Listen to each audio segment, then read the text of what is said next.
사랑에는 국경이 없다라는 이 말을 다들 한 번쯤은 들어보셨을 겁니다. 이 말은 사랑은 국경과 인종을 뛰어넘으며 사랑은 나이를 뛰어넘기에 종종 사랑에는 국경이 없다라는 이런 말을 쓰기도 합니다. 이처럼 사랑에는 힘이 있습니다. 사랑은 사람의 행동을 바꾸게 합니다. 사랑하는 두 남녀가 만나서 서로 사랑하며 연애를 시작하게 되면 행동이 바뀌게 됩니다. 그 사람이 싫어하는 행동을 안 하려고 합니다. 상대방이 싫어하는 행동을 고치려고 하며 오히려 상대방이 좋아하는 행동을 더욱 해주려고 합니다. 이처럼 사랑에는 힘이 있습니다. 국경과 인종을 뛰어넘게 만들며 사람의 행동까지 바꾸게 하는 것이 바로 사랑입니다. 그리고 이 사랑에 대해서 성경은 곳곳에서 말하고 있습니다. 특별히 오늘 우리가 함께 살펴볼 성경은 빌레몬서인데 여기에 등장하는 주요 인물들은 사도 바울과 빌레몬 그리고 오네시모입니다. 사도 바울은 이 빌레몬을 향해서 편지를 쓰는데 그렇다면 빌레몬은 어떤 인물일까요? 그는 골로새 교회의 교인이었습니다. 그것도 아주 중요한 교인이라 할 수 있습니다. 2절 하반절의 말씀을 보면 내 집에 있는 교회에 편지한다라고 말씀합니다. 이는 골로새 교회 성도들이 빌레몬의 집에서 종종 모임을 가졌다는 것을 보여줍니다. 동시에 그는 많은 사람들을 수용할 수 있는 집을 가진 나름 부유한 사람이라고 추측할 수 있습니다. 그런 빌레몬을 향해서 편지를 씁니다. 그렇다면 왜 빌레몬에게 편지를 썼을까요? 그것은 바로 오네시모 때문입니다. 오늘 본문 18절의 말씀을 보면 그가 만일 내게 불의를 하였거나 내게 빚진 것이 있으면 그것은 내 앞으로 계산하라. 빌레몬과 오네시모는 주인과 종의 관계입니다. 그런데 종인 오네시모는 주인인 빌레몬의 집에서 재물을 훔쳐서 도망쳐 버렸습니다. 특별히 이 당시 종이 주인의 재물을 훔쳐서 도망가는 일이 종종 일어나곤 했다고 합니다. 하지만 오네시모가 주인인 빌레몬으로부터 도망을 쳤다고 해서 마치 빌레몬이 나쁜 주인인 것처럼 묘사가 되는 것처럼 비칠 수도 있는데 사실 빌레몬은 나쁜 주인이 아닙니다. 우리는 빌레몬에 대해서 잠시 짚고 넘어가야 되는 부분이 있습니다. 그것은 빌레몬은 모든 성도들을 사랑하는 좋은 그리스도인이었다는 사실입니다. 특별히 4절부터 7절까지의 말씀은 빌레몬이 어떤 사람인지를 말해줍니다. 그 말씀을 보면 그는 참된 믿음의 사람이었고 선을 행하는 사람이었고 성도들에게 평안을 주는 사랑이 많은 참 좋은 성도였습니다. 그래서 사도 바울도 그런 빌레몬을 향해서 7절에서 이렇게 말합니다. 내가 너의 사랑으로 많은 기쁨과 위로를 얻었다고. 그런 좋은 성도를 향해서 이런 착하고 충성된 좋은 성도를 향해서 편지를 쓰는데 그 편지를 쓰는 이유는 바로 오네시모를 위해서입니다. 그렇다면 왜 편지를 썼을까요? 빌레몬과 오네시모 그 사이의 관계를 화해와 용서를 하기 위해서입니다. 주인인 빌레몬이 종인 오네시모를 용서하고 서로의 관계를 화해시키기 위해서 이 편지를 쓰고 있다는 겁니다. 자, 그렇다면 화해하고 용서하기 위해서 필요한 것이 무엇일까요? 그것은 바로 사랑입니다. 사랑이 필요합니다. 즉 빌레몬서에서 나타나는 중요한 주제, 나아가 성경 전체에서도 나타나는 중요한 주제라고 할 수 있는 이 사랑, 그 사랑에 대해서 담고 있다는 겁니다. 사도 바울은 사랑에 대해서 이 빌레몬서를 통해서 빌레몬에게 보내는 이 편지를 통해서 담아냅니다. 성도 여러분, 이런 한 글귀를 읽은 적이 있습니다. 화해의 첫 단계는 기꺼이 용서하는 것이다 라는 이런 글귀를 읽은 적이 있습니다. 이 말은 화해하기 위해서는 용서가 필요하다는 겁니다. 하지만 용서하고 화해하기 위해서 더욱 필요한 것이 있습니다. 반드시 필요한 것이 있습니다. 그것이 무엇일까요? 그것은 바로 사랑입니다. 사랑이 있어야지 용서할 수 있고 사랑이 있어야지 서로 간에 화해할 수 있다는 겁니다. 그래서 사도 바울도 빌레몬서를 통해 이 사랑에 대해서 담고 있는데 오늘 본문을 통해서 사랑에 나타나는 두 가지 특징을 함께 살펴보며 말씀의 은혜를 나누겠습니다. 사랑의 첫 번째 특징은 자신의 권위를 내려놓습니다. 8절부터 10절까지의 말씀 한번 보겠습니다. 이러므로 내가 그리스도 안에서 아주 담대하게 내게 마땅한 일로 명할 수도 있으나 도리어 사랑으로서 간구하노라. 나이가 많은 나 바울은 지금 또 예수 그리스도를 위하여 갇힌 자 되어 갇힌 중에서 낳은 아들 오네시모를 위하여 내게 간구하노라. 골로새에 있던 빌레몬의 집에서 종살이하던 오네시모는 도망을 쳐서 로마 제국의 수도인 로마로 갔습니다. 그 거리는 약 1900km입니다. 이 당시 수도인 로마는 아주 크고 방대한 도시였습니다. 그래서 종종 도망친 종들이 이 로마라는 도시에 많이 숨어서 살았다고 합니다. 그만큼 도주노예들이 숨어서 지낸 만큼 큰 도시였다는 겁니다. 그래서 좋은 은신처를 제공했었는데 이 오네시모 또한 두 번 다시는 이 자신의 주인인 빌레몬에게 잡히지 않겠다는 그 각오와 두 번 다시는 보지 않겠다는 그 마음으로 이곳 먼 곳 로마까지 도망을 갔던 겁니다. 그리고 그곳에서 한 인물을 만나게 됩니다. 그 인물이 누구일까요? 바로 사도 바울입니다. 당시 사도 바울은 로마에 1차로 투옥되어 있었는데 이때는 가택에 연금되어 있었습니다. 그래서 어느 정도 사람들과의 교류는 가능했는데 그 교류가 가능했던 그 과정에서 오네시모를 만나게 되는 겁니다. 오네시모는 사도 바울을 만나게 되고 그를 통해 복음을 듣고 받아들였습니다. 즉 오네시모는 예수 그리스도의 복음으로 말미암아 변화되어졌다는 겁니다. 그래서 10절의 말씀을 보시면 사도 바울은 오네시모를 향해서 이런 말을 합니다. 갇힌 중에서 낳은 아들 오네시모라고 말합니다. 종으로 도망친 오네시모입니다. 로마 시대의 종입니다. 하지만 그리스도의 복음으로 말미암아 변화되어진 오네시모를 향해서 아들이라고 말하고 있다는 점입니다. 그리고 12절의 말씀을 보시면 그는 내 신복이다라고 말하는데 이것은 오네시모는 나의 심장과도 같다라는 그런 의미입니다. 즉 자신이 너무나도 아끼는 오네시모, 예수 그리스도를 믿음으로 말미암아 복음을 받아들여지고 완전히 변화된 그 오네시모, 그를 향해서 편지를 쓴다는 겁니다. 자, 그런데 우리가 여기서 주목해야 되는 것이 있습니다. 사도 바울은 빌레몬에게 용서를 강요하지를 않습니다. 8절의 말씀을 보시면 내가 그리스도 안에서 담대하게 마땅히 빌레몬 그대에게 명령할 수 있다라고 말합니다. 이는 골로새 교회의 교인인 빌레몬에게 그리스도인으로서 옳은 일을 해야 된다. 그리스도인으로서 너가 용서하고 화해하는 것이 마땅하다. 사도의 권위로 명할 수도 있다는 겁니다. 그렇다면 마땅히 해야 될 일이 무엇이겠습니까? 화해하고 용서하라는 겁니다. 사도 바울은 이것을 권할 수 있습니다. 사도의 권위로 가지고 이것을 권할 수가 있다는 겁니다. 하지만 그럼에도 불구하고 사도 바울은 어떻게 합니까? 자신에게 사도의 권위가 있지만 어떻게 합니까? 자신의 권위를 내세우지 않습니다. 그래서 9절은 이렇게 말합니다. 도리어 사랑으로서 간구하노라 라고 말합니다. 즉 사랑으로서 빌레몬 그대에게 오네시모를 용서해 달라고 요청하고 간청합니다 라고 말하고 있다는 점입니다. 사도 바울이 오네시모를 위해서 자신의 권위를 내려놓고 이같이 간구할 수 있는 이유는 복음으로 변화되어진 이 오네시모를 사랑하기 때문입니다.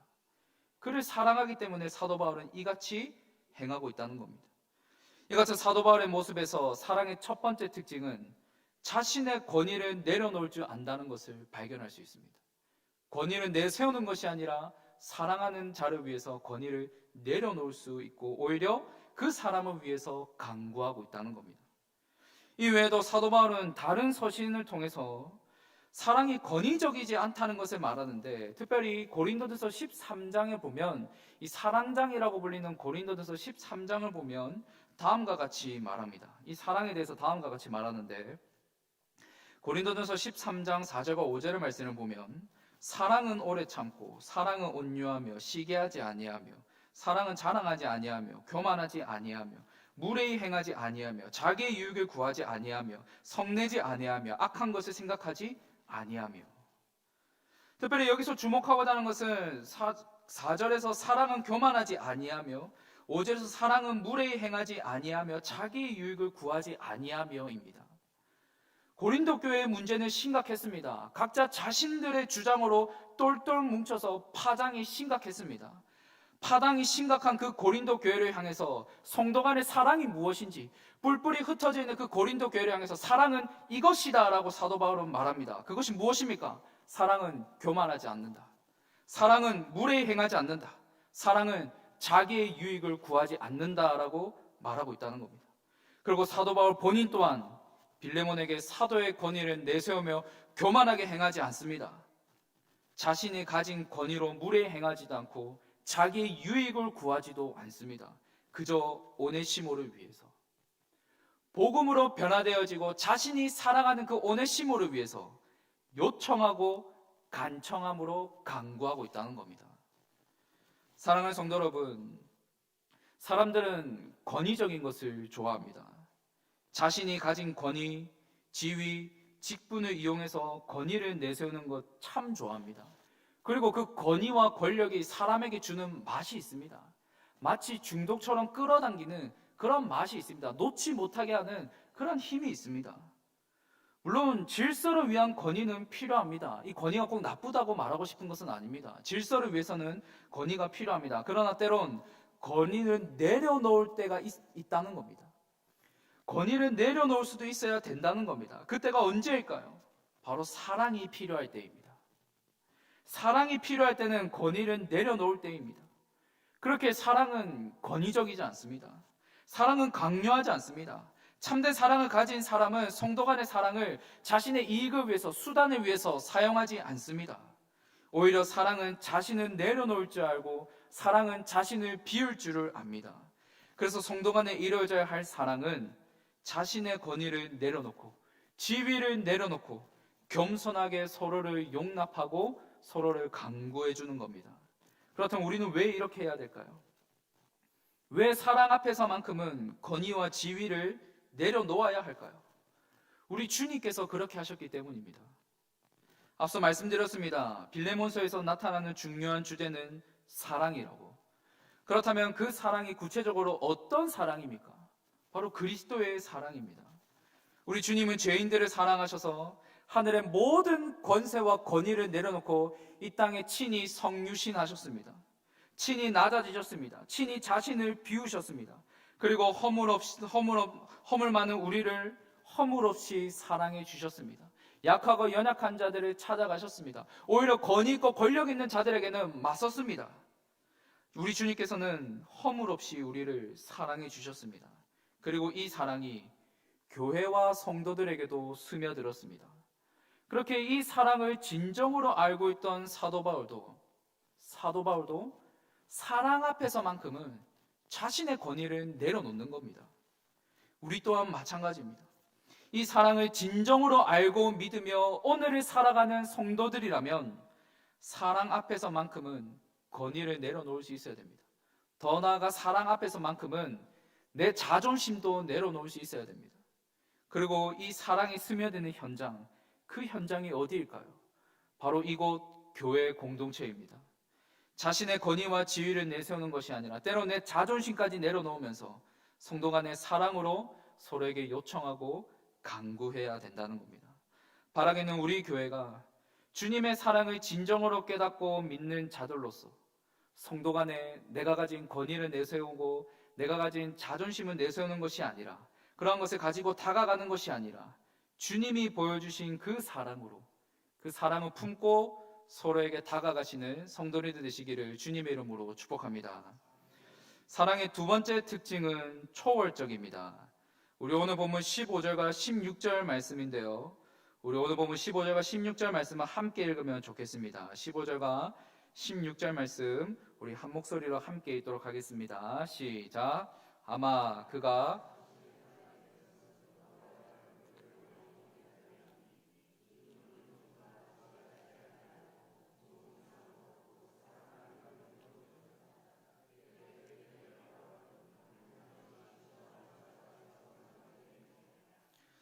사도 바울은 복음으로 변화되어지 오네시모를 이제 다시 빌레몬에게 보내려고 합니다.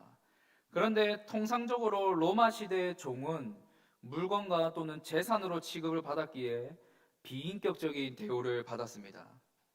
그리고 사람들은 이것을 일반적으로 생각했습니다. 그 당시 사람들에게는 당연하게 여겨졌습니다. 그런 문화였습니다. 뿐만 아니라 당시 로마법에 의하면 도망친 노예는 사형을 선고받는다고 합니다. 하지만 그런 오네시모를 용서해주고 품어줄 것을 요청하며 다시 빌레몬에게 돌려보내려고 합니다. 사도 바울은 오네시모를 자신의 곁에 두고 싶어 하지만 그럼에도 다시 돌려보내려고 합니다. 이같이 돌려보내는 이유는 빌레몬의 허락 없이 오네시모를 붙들어 두는 것은 도리에 어긋나는 것이기 때문에 사도 바울은 돌려보냅니다. 여기서도 사도 바울은 권위를 내세우지 않습니다. 자신이 데리고 있겠다라고 말할 수도 있겠지만 그렇게 하지 않습니다. 도리에 맞게 그를 돌려보내려고 합니다. 그리고 돌려보내면서 이렇게 말합니다. 16절의 말씀을 보시면 이후로는 종과 같이 대하지 아니하고 종 이상으로 사랑받는 형제로 둘 자라라고 말씀합니다. 즉 종인 오네시모를 이번에는 사랑받는 형제다라고 말합니다. 뿐만 아니라 골로새서 4장 9절의 말씀을 보면 신실하고 사랑을 받는 형제 오네시모를 함께 보내노니라고 말합니다. 성도 여러분, 오네시모가 종이라는 이 시대적 상황은 변함이 없습니다. 이 시대적 신분에는 변함이 없습니다. 그러나 복음 안에서 오네시모는 사도 바울에게서 오네시모는 사랑을 받는 형제이며 동시에 복음 안에서는 빌레몬 너에게도 사랑을 받는 형제다라고 말하고 있습니다. 이것은 그 당시 로마의 사회적 관념과 통념을 뛰어넘는 겁니다. 노예 제도가 당연하게 여겨지던 이 시대적 배경 속에서 종을 형제로 받아들이는 것은 불가능합니다. 그 당시에서는 불가능합니다. 종은 사람들로부터 당연히 물건 취급을 받고 인격적인 대우를 받지 못하는 철저한 계급 사회입니다. 심지어 오네시모는 로마법에 의해 사형을 받아도 아무런 문제가 되지 않습니다. 그러나 그런 오네시모를 향해서 로마의 시민권을 가진 사도 바울이 오네시모를 향해서 형제라고 부르고 있습니다. 나아가 빌레몬 너에게도 사랑을 받는 형제다라고 말하고 있습니다. 그렇다면 이 시대적 관념과 통념을 뛰어넘을 수 있는 이유, 이것을 초월할 수 있는 이유, 그것이 무엇일까요? 다시 한번 16절 하반절의 말씀을 보면 나와 있습니다. 그것은 바로 주 안에서입니다. 주 안에서. 주님 안에서는 서로가 형제라는 겁니다. 주님 안에서는 시대적 신분도 뛰어넘습니다. 시대적 신분은 오네시모가 빌레몬의 종이라고 말하겠지만 주님 안에서는 오네시모는 종이 아닌 사람 맞는 형제로서 그 관계가 완전히 변화되어졌습니다. 즉 하나의 복음을 받아들이고 주님 안에서 머무는 모든 자들은 시대적 신분을 뛰어넘어 모두가 사랑받는 한 형제 자매라는 겁니다. 사도 바울은 이 모든 것을 뛰어넘어 초월하는 이 사랑을 빌레몬에게 요청하고 있습니다. 너에게도 사랑을 받는 형제다. 성도 여러분, 사랑은 모든 것을 뛰어넘게 만듭니다. 그리고 우리 모두는 모든 것을 뛰어넘는 사랑을 받는 자들입니다. 그 사랑이 무엇일까요? 바로 하나님의 사랑입니다. 하나님께서는 죄로 원수된 이 세상을 사랑하셨습니다. 죄로 말미암아 우리 모두는 하나님과 원수 관계에 있었습니다. 그러나 원수조차도 사랑하신 하나님께서는 이 사랑을 무엇을 통해서 보여주셨습니까?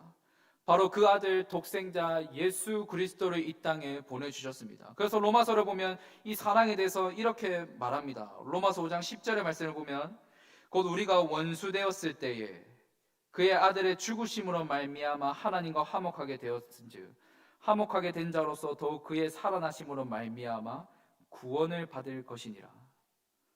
로마서는 말합니다. 우리가 원수 되었을 때에 예수 그리스도의 죽으심으로 말미암아 하나님과의 관계가 화목하게 되었다라고 말합니다. 더 이상 원수 관계가 아닌 용서와 화해의 관계가 되었다고 말합니다. 그리고 갈라디아서를 보면 원수의 관계에서 완전히 변화되어 하나님과 화목하게 된 자들은 하나님을 아빠, 아버지라고 부를 수 있다라고 말합니다. 하나님 향해 아버지라고 부른다는 겁니다. 이것이 무엇을 의미할까요? 하나님의 자녀로, 즉 우리를 하나님의 가족으로 여기셨다는 겁니다. 그래서 갈라디아서를 보면 사도 바울은 예수 그리스도를 믿음으로 구원받은 성도들의 모습에 대해서 다음과 같이 말합니다. 갈라디아서 3장 28절의 말씀을 보면 너희는 유대인이나 헬라인이나 종이나 자유인이나 남자나 여자나 다 그리스도 예수 안에서 하나이니라. 예수 그리스도 안에서 유대인과 이방인의 구분이 없어졌습니다. 종과 자유인의 구분이 없어졌습니다. 즉 신분의 장벽이 허물어진 겁니다. 그리고 무엇만 남았습니까? 하나됨만 남아있다는 겁니다. 모든 것이 다 허물어지고 이제는 하나됨만 남아있다는 겁니다. 이 모든 것들은 주님 안에서 하나님의 사랑을 받은 자들이 살아가는 모습입니다. 그렇게 주님 안에 있는 자들은 모두가 주님으로 말미암아 사랑받는 한 형제 자매입니다. 그렇게 미운 사람을 용서하고 원수지간을 서로 화해하게 만들고 나아가 공동체를 하나 되게 하는 힘, 그 힘은 바로 사랑입니다. 그래서 사랑은 모든 것을 초월하는 힘이 있는 겁니다. 사랑하는 성도 여러분, 사랑은 내가 미워하고 싫어하는 원수까지도 용서하게 만듭니다. 모든 것을 초월하게 만듭니다. 사랑은 깨어진 관계가 회복하여 서로 화해시킬 수 있는 그러한 힘을 지니고 있습니다. 즉 사랑은 모든 것을 뛰어넘게 만든다는 겁니다. 이 사랑이라는 한 단어 아래 모든 것이 다 뛰어넘게 된다는 겁니다. 그렇다면 이제 이 사랑을 구현시킬 곳이 어디일까요? 바로 우리 교회 공동체입니다. 이제 2025년이 끝을 향해 달려가고 있습니다. 벌써 11월입니다. 다음 달 12월 달로 하면 2025년이 끝이 납니다. 올 한 해 얼마나 서로를 사랑하셨습니까? 사랑으로 서로로 돌아보지 못한 모습은 있지는 않으십니까? 사랑 없이 분냄과 미움의 마음을 가지고 있지는 않습니까? 사랑 없이 행동하는 그러한 모습들이 있지는 않습니까? 사랑 없이 섬기고 있는 모습이 있지는 않습니까? 그러나 하나님의 사랑을 입어 예수 그리스도를 믿음으로 말미암아 구원받은 성도라면 결국에는 우리는 사랑의 자리로 나아갈 수 있어야 됩니다. 그래서 우리 모두가 주 안에서 하나라는 것을 기억하며 사랑으로 서로를 맞이하며 사랑으로 서로를 섬기며 때로는 사랑을 가지고 서로를 용서해 주시기를 바랍니다. 그래서 이 사랑이 우리 안에서 차고 넘쳐서 결국에는 이 사랑이 차고 넘쳐서 결국에는 어디로 나아가야 되겠습니까? 이 예배당 바뀐 세상으로 흘러보내야 됩니다. 바라기는 우리 교회가 그리스도의 사랑을 담아내고 흘러보내는 공동체가 되기를 소망합니다. 이 과정에서 나의 권위를 앞세기보다는 나 자신을 더욱 비우며 때로는 섬김 속에서 조금 힘들더라도 사랑으로 수용하고 사랑으로 서로의 짐을 짊어지는 그러한 공동체가 되기를 원합니다. 이를 위해 오늘 이 자리에 나온 우리 모든 성도님들께서는 주님 안에서 주님의 사랑을 품고 공동체에 속한 한 사람 한 사람을 주님의 사랑으로 먼저 사랑하시는 오늘 이 자리에 나온 모든 성도님들 되시기를 주님의 이름으로 축복합니다.